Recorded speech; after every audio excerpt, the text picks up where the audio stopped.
বন্ধুরা, চামিলিস kitchen and ব্লগে আপনাদের অনেক অনেক শুভেচ্ছা ও ভালোবাসা জানিয়ে শুরু করছি আমার আজকের রেসিপি।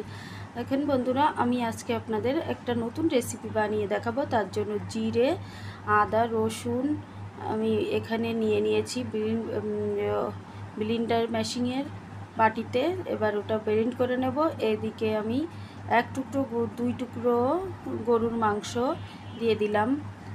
একটা কড়াইতে পানি দিয়ে দিলাম সেদ্ধ করার জন্য। দিয়ে দিলাম আমি এখানে ছোলার ডাল আর মসুরির ডাল ভিজিয়ে রেখেছিলাম, দিয়ে দিলাম ডালটা ওর ভিতর।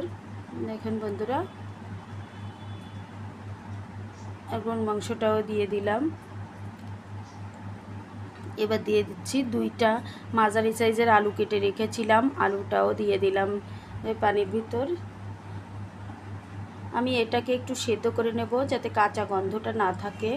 সব কিছুর একটা কাঁচা গন্ধ আছে, একটু সেদ্ধ করে নিলে কাঁচা গন্ধটা আর থাকবে না। এখন বন্ধুরা, আমি মশলাটা ওদিকে ব্লেন্ড করে নিয়েছি। আর এবার আমি সেদ্ধ হয়ে গেছে। এবার আমি এটাও মিক্সারের বাটিতে নিয়ে নিচ্ছি।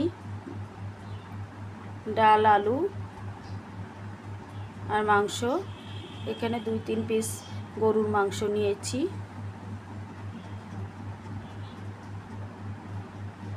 যে সেই মশলাটা দিয়ে দিচ্ছি। আদা, রসুন আর জিরা বাটা 2 টেবিল চামচ পরিমাণে হয়েছে। আর দিয়ে দিলাম ধনিয়ার গুঁড়ো, ঝালের গুঁড়ি, আর হচ্ছে হলুদের গুঁড়ি, স্বাদ মতো নুন,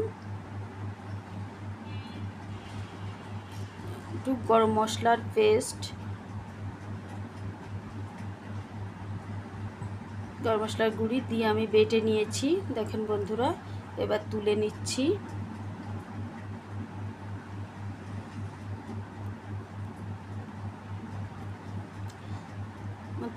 দেখেন বন্ধুরা, তুলে নিয়েছি। এবার একটা ডিম ভেঙে দিয়ে দিলাম, দিয়ে চামচ দিয়ে ভালো করে এর সঙ্গে ডিমটাকে মিশিয়ে নেব।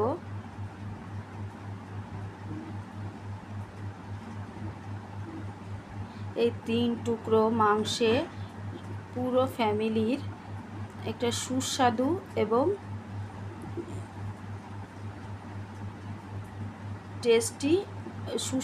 টেস্টি খাবার হয়ে যাবে। এবার একটা কড়াই নিয়ে নিয়েছি চুলায়, নিয়ে কড়াইতে দিয়ে দিলাম তেল। তেলটা গরম হয়ে গেলে আমি পেস্টটা থেকে বড়া করে নিচ্ছি। দেখেন বন্ধুরা, বড়া বানিয়ে নিচ্ছি। এক পিস উল্টে দিয়েছি, এক পাশ হয়ে গেছে, উল্টে দিয়েছি। আমি আবার আরও কিছু বড়া দিচ্ছি। বন্ধুরা, সব ওইটাগুলো হয়ে গেছে, উল্টে দিচ্ছি।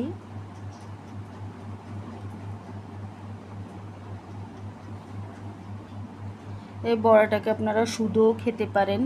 যদি শুধু বড়া খান তাতেও টেস্ট আছে। আর আমি এটাকে রান্না করব।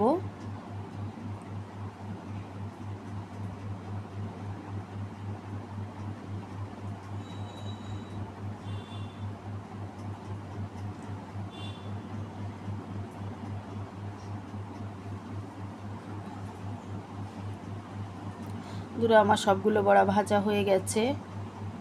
এবার আমি কড়াইতে দিয়ে দিলাম আলু। আমি এখানে 2-3টা আলু কেটে নিয়েছি। এখানে লবণ, হলুদ দিয়ে আমি আলুটাকে ভালো করে ভেজে নেব, নেড়ে চেড়ে।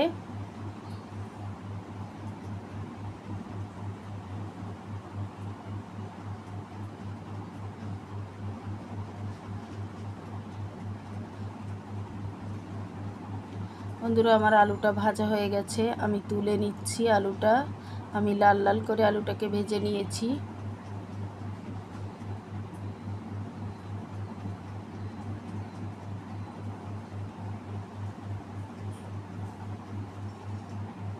আলুগুলো তুলে নিলাম।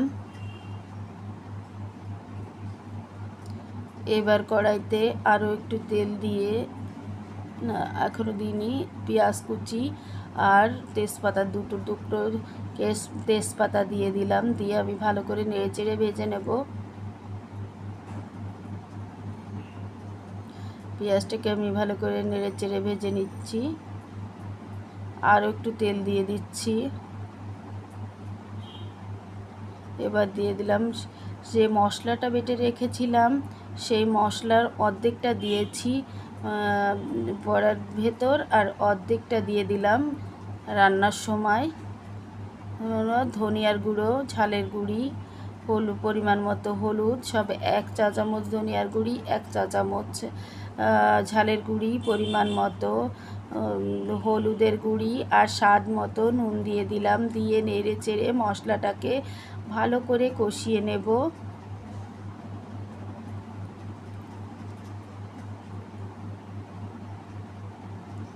এখন বন্ধুরা আমার মশলা থেকে তেল ছেড়ে দিয়েছে। এবার আলুগুলো দিয়ে দেব। আলুগুলো দিয়ে মশলার সঙ্গে কতক্ষণ নেড়ে চেড়ে নেব।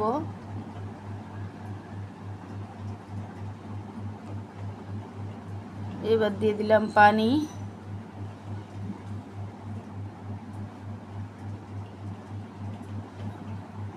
আমি আরও বেশি করে পানি দিয়ে দেব এখানে।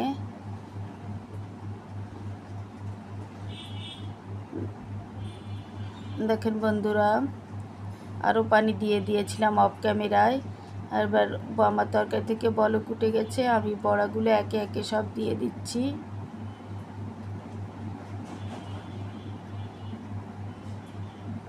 দিয়ে নেড়ে চেড়ে নিচ্ছি।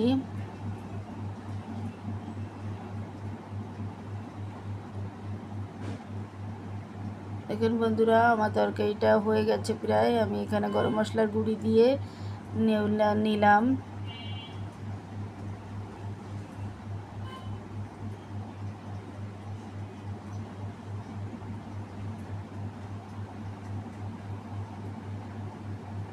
এখানে আমার রান্নাটা হয়ে গেছে। এবার আমি নামিয়ে নেব। ওদিকে আমি মাংস, তারপর আলু আর ডালটা যে সেদ্ধ করে রেখেছিলাম, ওই পানিটা কিন্তু আমি ফেলিনি। ও রান্না করার সময় ওই পানিটা দিয়েই আমি রান্না করেছি এই বড়াটা।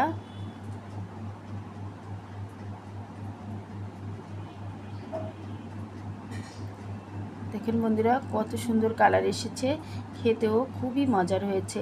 আমার ভিডিওটা যদি আপনাদের ভালো লেগে থাকে তবে লাইক, কমেন্ট এবং শেয়ার করে আমার পাশে থাকবেন। আর যদি নতুন বন্ধু হন তাহলে সাবস্ক্রাইব করে দেবেন। আর